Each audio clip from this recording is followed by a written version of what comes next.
साथियों, railway group D exam के लिए जनरल साइंस के एनसीईआरटी के पीवाईक्यू क्वेश्चंस देखेंगे, यानी रेलवे के द्वारा प्रीवियस ईयर्स में पूछे गए क्वेश्चन हैं ये। और ये क्वेश्चन साथियों आपके इस बार के परीक्षा में, इस बार के ग्रुप डी के परीक्षा में रिपीट होने की पूरी संभावना है। तो क्लास आपको कंप्लीट देख लेना है। टोटल 50 क्वेश्चंस के माध्यम से इस क्लास को बेहतरीन, बहुत ही कम समय में आपको करवाएंगे। बिना देरी किए हुए अपने इस क्लास को शुरू करेंगे। नमस्कार दोस्तों, मेरा नाम है सुभाष राज और स्वागत है आप सभी साथियों का स्मार्ट स्टडी 2.0 यूट्यूब चैनल पर। बिना देरी किए हुए क्लास को शुरू करते हैं, देखते हैं क्वेश्चंस। तो सभी से रिक्वेस्ट रहेगा, क्लास को जरूर लाइक करिएगा और वीडियो को अपने दोस्तों के साथ ज़्यादा से ज़्यादा शेयर करिएगा। पहला क्वेश्चन है, प्रतिरोध की SI इकाई क्या होती है? बताइए, प्रतिरोध की SI इकाई क्या है, ये आपसे पूछा जा रहा है। याद रखना, प्रतिरोध का SI इकाई होता है साथियों ओम। ठीक है, प्रतिरोध का SI इकाई क्या होता है? ओम होता है। यही अगर न्यूटन की बात करें तो न्यूटन जो है ना, ये बल यानी फोर्स की यूनिट होती है। कूलम्ब की बात करें तो कूलम्ब जो है ना, आवेश का इकाई होता है। याद रखना, पूछा जाता है आवेश की इकाई क्या होती है, याद रखना कूलम्ब होती है। ठीक है, तो भाई ऑप्शन नंबर सी करेक्ट होगा, ओम। आगे देखिए, नकारात्मक त्वरण निम्न में से किसकी दिशा के विपरीत होता है? ये बहुत इंपॉर्टेंट क्वेश्चन है। बताइए, जो नकारात्मक त्वरण होता है किसकी दिशा के विपरीत होता है? याद रखना, नकारात्मक त्वरण वेग के विपरीत दिशा में होता है। करेक्ट होगा ऑप्शन नंबर ए, वेग यानी वेलोसिटी। 1 किलोवाट का मान क्या है, यह आपसे पूछा जा रहा है। देखिए, 1 किलोवाट घंटा का जो मान होता है ना, वो होता है साथियों 3.6 इंटू 10⁻⁶ जूल। -6 नहीं होता है, ये पॉजिटिव लेना है, इसको प्लस जूल है ना। तो करेक्ट आंसर हो जाएगा ऑप्शन नंबर डी। आगे देखिए, अगला क्वेश्चन है, ऑक्टेव्स वर्गीकरण, ठीक है, कि न्यूलैंड्स लॉ में निम्न में से कौन सा अंतिम तत्व है? ठीक है, बताइएगा भाई, न्यूलैंड्स का जो अष्टक नियम है उसके अनुसार कौन सा अंतिम तत्व है? देखिए, करेक्ट होगा साथियों थोरियम। थोरियम इस क्वेश्चन का राइट आंसर है। ऑप्शन नंबर सी बिल्कुल करेक्ट है। अगला क्वेश्चन है, पानी को ब्लीचिंग पाउडर में मिलाने पर कौन सी गैस निकलती है? चलिए देखते हैं। पानी ना, पानी को ब्लीचिंग पाउडर का सूत्र होता है CaOCl2। इसमें जब पानी को मिलाएंगे यानी H2O को मिलाएंगे तो भाई क्या निकल के आएगा? देखिए, इधर जो है ना साथियों, ये जो कैल्शियम क्लोराइड है ना, इसमें ये जो है कैल्शियम हाइड्रोक्साइड में ये परिवर्तित होगा और बाहर जो निकलेगी ना, वो क्लोरीन गैस बाहर निकलेगी, क्लोरीन। तो यहाँ पूछा ही है कि कौन सी गैस बाहर निकलेगी, तो देखो करेक्ट आंसर हो जाएगा क्लोरीन। क्लोरीन जो है ना, यहाँ बाहर निकलेगी। याद रखना, क्लोरीन का उपयोग कीटाणुनाशक के रूप में किया जाता है। तो ऑप्शन नंबर भी करेक्ट होगा, क्लोरीन, याद रखिएगा। अगला क्वेश्चन है, अलैंगिक प्रजनन लैंगिक प्रजनन से भिन्न है। अलैंगिक प्रजनन में क्या होता है बताना। देखिए, जो अलैंगिक प्रजनन होते हैं ना, उसमें नए जीव जनक माता पिता के समान होते हैं। नए जीव जनक जो होते हैं वो माता पिता के समान होते हैं। याद रखिए, करेक्ट आंसर हो जाएगा ऑप्शन नंबर सी। ठीक है, आगे देखिए, नेक्स्ट क्वेश्चन है आपका, सर्च लाइट का परावर्तन कौन सा है?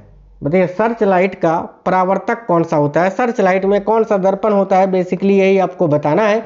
सर्च लाइट का जो परावर्तक होता है वो होता है अवतल दर्पण। याद रखिए, ऑप्शन नंबर सी करेक्ट होगा साथियों, अवतल दर्पण। अगला क्वेश्चन है, रेन वियर के नोड्स सूक्ष्म रिक्त स्थान होते हैं जो किसमें पाया जाता है? देखिए, रेन वियर के नोड्स सूक्ष्म या फिर रेन वियर के नोड्स के बीच सूक्ष्म रिक्त स्थान होता है जो कि किसमें पाया जाता है? देखिए, बहुत ही इंपॉर्टेंट क्वेश्चन है ये, याद रखिए। करेक्ट आंसर हो जाएगा साथियों ऑप्शन नंबर डी, माइलिन कृत एक्सोन में। माइलिन कृत एक्सोन, करेक्ट आंसर हो जाएगा ऑप्शन नंबर डी। यार चलिए आगे देखिए, अगला क्वेश्चन है, निम्न में से किस अभिक्रिया द्वारा उच्च प्रतिक्रिया वाली धातुओं का निष्कासन होता है? बताइए, वो ये इनमें से वो कौन सी अभिक्रिया है, ठीक है, जिसके द्वारा उच्च प्रतिक्रिया वाली धातुओं का निष्कासन होता है? करेक्ट आंसर हो जाएगा इलेक्ट्रोलाइसिंग के द्वारा। इलेक्ट्रोलाइसिंग। उच्च प्रतिक्रियाशील धातु कौन सा होता है? जो रिएक्टिविटी सीरीज में सबसे ऊपर होते हैं, जैसे कि पोटासियम हो गया, सोडियम हो गया, कैल्शियम हो गया, एल्युमिनियम हो गया। इन सभी का जो साथियों निष्कासन होता है वो इलेक्ट्रोलाइसिस विधि से होता है। याद रखना, ऑप्शन नंबर सी इस क्वेश्चन का करेक्ट आंसर हो जाएगा। आगे देखिए, उपयुक्त एजेंट द्वारा अपचयन जो है ना, उनसे नीचे, एल्युमिनियम से नीचे जो होती है, उन धातुओं का निष्कासन होता है। याद रखना।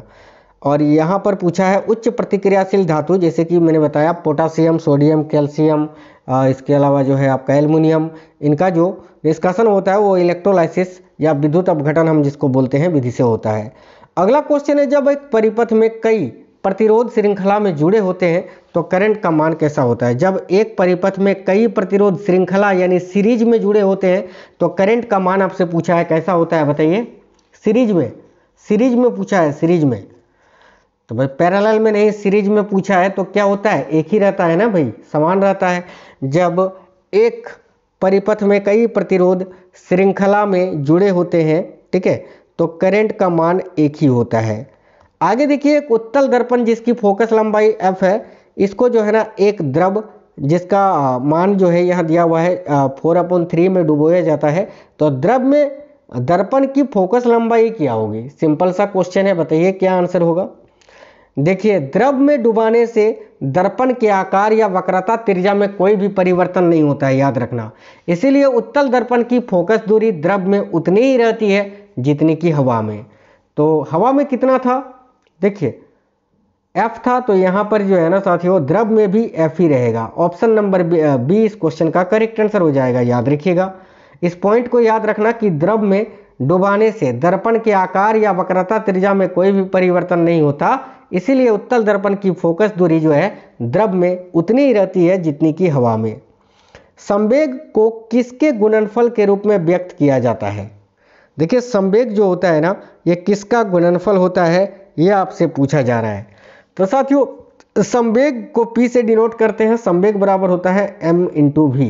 m यानी द्रव्यमान, v यानी वेलोसिटी वेग, यानी द्रव्यमान और वेग का गुणनफल होता है।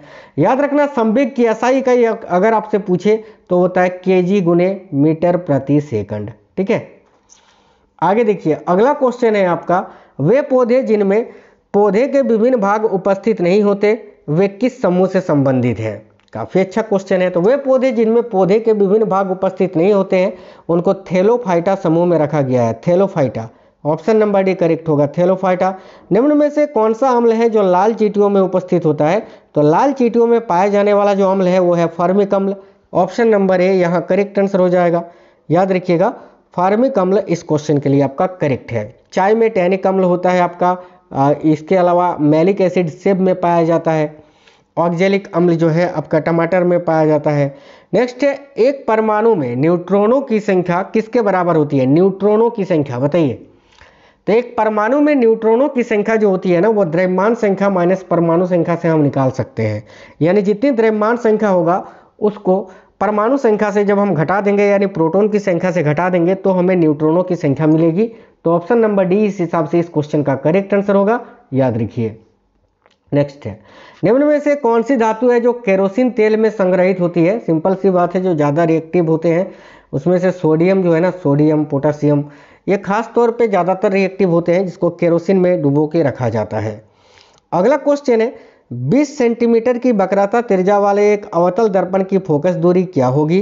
तो भाई देखिएगा, फोकस दूरी बराबर होता है वक्रता त्रिज्या बटा 2 यानी r/2। तो फोकस दूरी अगर 20 सेंटीमीटर है तो इसकी माफ करना, अगर वक्रता त्रिज्या 20 सेंटीमीटर है तो इसकी फोकस दूरी 10 सेंटीमीटर होगी, यानी ऑप्शन नंबर सी इस क्वेश्चन का करेक्ट आंसर हो जाएगा।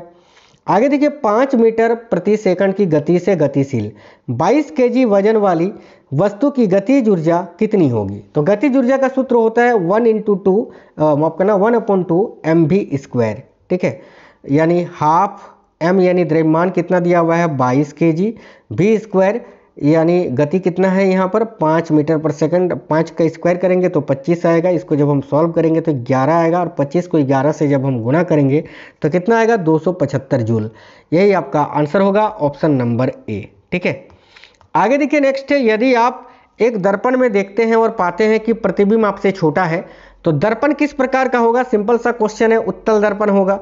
एक कंडक्टर का प्रतिरोध, ठीक है, एक चालक का प्रतिरोध किसके व्युत्क्रमानुपाती होता है। तो एक कंडक्टर का जो प्रतिरोध होता है ये अनुप्रस्थ भाग के क्षेत्रफल है ना, देखिए अनुप्रस्थ भाग के क्षेत्रफल के व्युत्क्रमानुपाती होता है। ऑप्शन नंबर ए करेक्ट होगा। थायरॉक्सिन के संश्लेषण के लिए निम्न में से क्या आवश्यक है। साथियों, थायरॉक्सिन के संश्लेषण के लिए आयोडीन आवश्यक है, आयोडीन करेक्ट आंसर होगा। निम्न में से किसने रासायनिक संयोजन के 2 महत्वपूर्ण नियमों की स्थापना करके रासायनिक विज्ञान की नींव रखी थी। करेक्ट है एंटोइन एल लोवेजियर ने। करेक्ट आएगा साथियों ऑप्शन नंबर सी। धातुएं अम्लों के साथ अभिक्रिया द्वारा क्या उत्पन्न करती है? तो जब मेटल कोई भी एक एसिड से अभिक्रिया करता है ना, मेटल जब एसिड से रिएक्टिव अभिक्रिया करता है तो उससे क्या प्राप्त होता है? तो देखिए जब एक धातु जो है ना अम्ल के साथ अभिक्रिया करता है तो उससे एक सॉल्ट हमें मिलता है, यानी एक लवण मिलता है, साथ ही साथ हाइड्रोजन गैस भी मिलता है। तो करेक्ट आएगा यहाँ सॉल्ट और हाइड्रोजन गैस, यानी लवण और हाइड्रोजन गैस। याद रखना क्लोरीन गैस का उपयोग निम्न में से किसके निर्माण में किया जाता है? देखिए क्लोरीन गैस का उपयोग किसके निर्माण में किया जाता है? तो साथियों करेक्ट आंसर हो जाएगा ब्लीचिंग पाउडर के निर्माण में। ठीक है, आगे देखिए 4 kg वजन वाली एक वस्तु स्थिर स्थिति में है, निरंतर बल लगाने पर वह 5 मीटर प्रति सेकंड की गति प्राप्त करती है, तो बल द्वारा किया गया कार्य क्या होगा? सिंपल सा क्वेश्चन है, इसमें भी बल द्वारा किया गया कार्य आपसे पूछा है। एक 4 kg वजन वाली एक वस्तु जो है स्थिर स्थिति में है। ठीक है, देखिए तो भाई इसका करेक्ट आंसर आपका क्या हो जाएगा? चलिए सॉल्व करते हैं इसको। ठीक है, m का मान आपका 4 kg दिया हुआ है, v² यानी 25। ठीक है, इसको जब हम सॉल्व करेंगे तो 25 दूनी 50 जूल यहाँ भी आपका निकल के आ जाएगा। ऑप्शन नंबर ए आपका करेक्ट आंसर हो जाएगा। निम्न में से कौन बढ़ते भ्रूण के लिए पोषक उत्तक का कार्य करता है? बताइए बढ़ते भ्रूण के लिए पोषक उत्तक का कार्य कौन करता है भाई? देखिए करेक्ट होगा एंडोस्पर्म। यहाँ एंडोस्पर्म आपका ऑप्शन के अनुसार करेक्ट आंसर हो जाएगा। आगे देखिए खाद्य पदार्थों में, ठीक है, खाद्य पदार्थों में दुर्गंध आने का मुख्य कारण वसा और तेलों का क्या है? तो खाद्य पदार्थों में जो दुर्गंध आता है ये वसा और तेलों के किसके कारण होता है? तो ऑक्सीकरण के कारण। याद रखना ऑक्सीडेशन के कारण। निम्न में से कौन सा प्रकृति में कभी भी अकेला नहीं होता है? बताइए इनमें से कौन प्रकृति में कभी भी अकेला नहीं होता है? तो प्रकृति में अकेला क्या नहीं होता है? बल। बल जो है ना कभी अकेला नहीं होता है। न्यूटन के अनुसार बल प्रकृति में कभी भी अकेला नहीं होता है। याद रखना ऑप्शन नंबर सी करेक्ट होगा बल। यदि क्रिप्टॉन की परमाणु संख्या 36 है तो इसका इलेक्ट्रॉनिक विन्यास लिखे। तो भाई पहले कक्ष में 2 इलेक्ट्रॉन, दूसरे कक्ष में 8 इलेक्ट्रॉन। ठीक है, उसके बाद जो है ना तीसरे कक्ष में 18 देखिए हाँ, तो उसके बाद 18 इलेक्ट्रॉन। और इधर कितने हो गए आपके? इधर हो गए आपके 20 और 8 हो गए 30 आपका ना 28 हो गए। तो और कितने इलेक्ट्रॉन चाहिए? 8 इलेक्ट्रॉन, और 8 इलेक्ट्रॉन आपके बाहरी कक्षा में आ जाएंगे। यानी करेक्ट आंसर हो जाएगा आपका ऑप्शन नंबर ए। ठीक है, ऑप्शन नंबर ए इस क्वेश्चन का करेक्ट आंसर है। और ये इसकी बाहरी कक्षा में 8 इलेक्ट्रॉन है, यानी ये जो है ना एक जो है आपका किस प्रकार का गैस है साथियों, या किस प्रकार का तत्व है? एक निष्क्रिय तत्व है। याद रखना। आगे देखिए निम्न में से कौन सी गैस बायोगैस संयंत्र में उत्पन्न नहीं होती है? बताइए बायोगैस संयंत्र से इनमें से कौन सी गैस है जो उत्पन्न नहीं होती है? भाई मीथेन तो होता है, H2S भी होता है, हाइड्रोजन सल्फाइड जिसको आप बोलते हैं, कार्बन डाइऑक्साइड भी होता है, लेकिन कार्बन मोनोऑक्साइड नहीं होता है। ऑप्शन नंबर बी करेक्ट होगा कार्बन मोनोऑक्साइड। यदि डैश शामिल हो तो और अधिक विविधता उत्पन्न हो जाएगी। बताइए इनमें से क्या शामिल होने पर और अधिक विविधता उत्पन्न होंगी? भाई लैंगिक प्रजनन में। लैंगिक प्रजनन में बहुत ही अधिक विविधता देखने को मिलती है। याद रखना दांत में सड़न शुरू हो जाती है जब पीएच मान किससे कम होता है? तो 5.5 से कम होता है जब। याद रखना ऊपर उठाए गए हथौड़े के पास क्या होता है? तो हथौड़ा ऊपर उठाया गया है, वो चल नहीं रहा है, ऊपर उठाया गया है, इसलिए इसमें स्थितिज ऊर्जा होगा। अगर यही आपसे पूछता कि चलते हुए हथौड़े में कौन सी ऊर्जा होती है? याद रखना गतिज ऊर्जा होती है। आगे देखिए m द्रव्यमान के साथ चलती हुई वस्तु की गतिज ऊर्जा का मूल्य क्या होगा यदि इसकी गति v से बढ़कर 2v तक दोगुना कर दिया जाए? ठीक है, तो याद रखिएगा साथियों दोगुना कर दिया जाए तो इसमें जो है ना इसको जब आप सॉल्व करोगे ना तो इसका आंसर आएगा 4 kinetic energy. Option number B आप सॉल्व कर लेना, नहीं तो अभी सॉल्व करने के चक्कर में ये ज़्यादा बड़ा हो जाएगा क्लास। ऑप्शन नंबर बी इस क्वेश्चन का करेक्ट आंसर हो जाएगा। आगे देखिए निम्न में से कौन सा एक अम्ल का गुण नहीं है? बताइए अम्ल का गुण कौन सा नहीं है? ऑप्शन नंबर ए में है अम्ल नीले लिटमस को लाल कर देता है। बिल्कुल। अम्ल का स्वाद खट्टा होता है। बिल्कुल। अम्ल का स्वाद कड़वा थोड़ी होता है, कड़वा तो क्षार का स्वाद होता है ना। अम्ल क्षार के साथ मिलकर लवण बनाते हैं। बिल्कुल ये भी सही है। ठीक है, बाकी जो है ना ऑप्शन नंबर सी गलत है, यही आपका आंसर था। मानव नरों में मूत्र और बीरी के प्रवाह के लिए एक ही मार्ग होता है जिसे क्या कहा जाता है? तो इसको हम क्या बोलते हैं, मूत्र मार्ग बोलते हैं, याद रखना मूत्र मार्ग। नेक्स्ट क्वेश्चन देखिए अगला है, एम कक्ष में शामिल हो सकने वाले इलेक्ट्रॉनों की संख्या कितनी होती है। देखिए KLMN, इसको हम देते हैं 1 2 3 4। ये जो है ना साथियों कक्षाएं होती हैं और इनके संख्याएं 1 2 3 4 होती है। इसको निकालने का एक ट्रिक है और ये ट्रिक होता है 2n²। n यानी कक्षा की संख्या, तो भाई 2 को अपनी जगह पर रहने देते हैं, ठीक है, गुने n का स्क्वायर। n यानी किसकी संख्या पूछी है, m का कितना, m कितने नंबर पर है, तीसरे नंबर पे, तो 3 का स्क्वायर, तो 3 का स्क्वायर कितना होता है 9, और 9 को जब हम 2 से मल्टीपल करेंगे तो क्या निकल के आएगा 18, यानी इसका आंसर हो जाएगा ऑप्शन नंबर ए 18। ये बहुत इंपॉर्टेंट क्वेश्चन है, इसको निकालने का ये तरीका होता है, याद रखिएगा, ठीक है। यानी m कक्ष में शामिल हो सकने वाले इलेक्ट्रॉनों की संख्या कितनी हो सकती है, याद रखिएगा 18। निम्न में से कौन एक एम्फोटेरिक ऑक्साइड है, बताइए इनमें से कौन सा एक एम्फोटेरिक ऑक्साइड है साथियों। देखिए कौन सा एक एम्फोटेरिक ऑक्साइड है, याद रखिएगा एल्युमिनियम का ऑक्साइड। एल्युमिनियम ऑक्साइड जो है ना एक एम्फोटेरिक ऑक्साइड होता है। एल्युमिनियम के अलावा जो जिंक ऑक्साइड होता है ना, ये भी एम्फोटेरिक ऑक्साइड होता है, याद रखना। आगे देखिएगा उत्तक क्या होता है, बहुत ही इंपॉर्टेंट क्वेश्चन है भाई, बताइए उत्तक क्या होता है। देखिए वे कोशिकाएं जो मूल रूप से दिखने और कार्य करने में समान होती है, ठीक है, बिल्कुल ऑप्शन नंबर ए ही इस क्वेश्चन का सही आंसर होगा, याद रखिएगा। प्रारंभिक भारतीय दार्शनिक के अनुसार प्रत्येक वस्तु कितने मूल तत्वों से बनी होती है, याद रखिए करेक्ट आंसर होगा 5 मूल तत्वों से। 5 मूल तत्व कौन कौन से हैं, एक आपका वायु, पृथ्वी, अग्नि, आकाश और जल से, ठीक है, याद रखिए। नेक्स्ट क्वेश्चन है, एक एल्कोहल का क्वथनांक 78 डिग्री सेल्सियस है, तो केल्विन पैमाने पर इसका तापमान क्या होगा। मैंने आपको केल्विन में बदलना सिखाया था कि सेल्सियस में जितना भी हो उसमें 273 ऐड कर देना, यानी 78 डिग्री में आप 273 जोड़ दो, कितना निकल के आएगा 1 14 15 5 और इधर 351 केल्विन। ऑप्शन नंबर बी इस क्वेश्चन का करेक्ट आंसर होगा। आगे देखिए निम्न में से कौन सा मानव शरीर की गतिविधि के लिए मुख्यतः जिम्मेदार है। तो मानव शरीर की गतिविधि के लिए जिम्मेदार कौन होता है, तंत्रिका एवं पेशीय उत्तकों का संयोजन। बिल्कुल ऑप्शन नंबर ए, तंत्रिका एवं पेशीय उत्तकों का संयोजन, option number A he correct होगा। कोशिकांग माइटोकॉन्ड्रिया किन में पाया जाता है, तो याद रखिएगा माइटोकॉन्ड्रिया यूकैरियोटिक कोशिकाओं में पाया जाता है, ऑप्शन नंबर बी करेक्ट होगा। कौन सा कोशिकांग केवल पादप कोशिका में पाया जाता है, केवल पादप कोशिका में पाया जाने वाला जो कोशिकांग है वह है आपका plastid, option number A correct answer होगा। न्यूक्लियस की खोज किसने की थी, तो रॉबर्ट ब्राउन ने न्यूक्लियस की खोज की थी। अगला क्वेश्चन है, कपाल तंत्रिका कितनी जोड़ी होती हैं। देखिए कपाल तंत्रिका जो होती है ना साथियों, कपाल तंत्रिका पूछा जा रहा है, ध्यान से देखिएगा, कपाल तंत्रिका 12 जोड़ी होती है, याद रखिए 12 जोड़ी, ठीक है। आगे देखिए मस्तिष्क कौन सी प्रणाली का एक हिस्सा है, तो भाई मस्तिष्क जो है ना, याद रखिए मस्तिष्क स्नायु प्रणाली का एक हिस्सा है, ऑप्शन नंबर डी करेक्ट होगा स्नायु। आगे देखिए कपाल तंत्रिका के प्रकार कौन से होते हैं, तो कपाल तंत्रिका के ये सारे प्रकार होते हैं, संवेदी तंत्रिका, प्रेरक तंत्रिका, मिश्रित तंत्रिका, उपयुक्त तीनों, option number D right answer होगा। स्पाइनल कॉर्ड यानी कशेरुक रज्जु में कितनी जोड़ी तंत्रिकाएं निकलती हैं, याद रखिए 31 जोड़ी, यानी टोटल होती है 62, ऑप्शन नंबर डी करेक्ट होगा साथियों, ठीक है। कपाल तंत्रिका 12 जोड़ी यानी 24, और स्पाइनल कॉर्ड यानी कशेरुक रज्जु में कितनी जोड़ी तंत्रिका, तो याद रखिएगा 31 जोड़ी तंत्रिका यानी 62।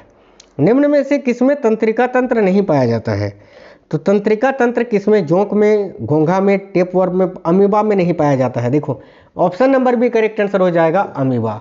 तो साथियों ये बहुत इंपॉर्टेंट क्वेश्चंस थे, बहुत ही कम समय में मैंने आपको करवाया, और ये सारे क्वेश्चंस पीवाईक्यू क्वेश्चंस थे, रेलवे के द्वारा पूछे गए क्वेश्चंस थे। उम्मीद करते हैं आपको वीडियो पसंद आया है। वीडियो पसंद आया है तो लाइक और शेयर जरूर करिएगा। मिलेंगे नेक्स्ट वीडियो में। जय हिंद, वंदे मातरम।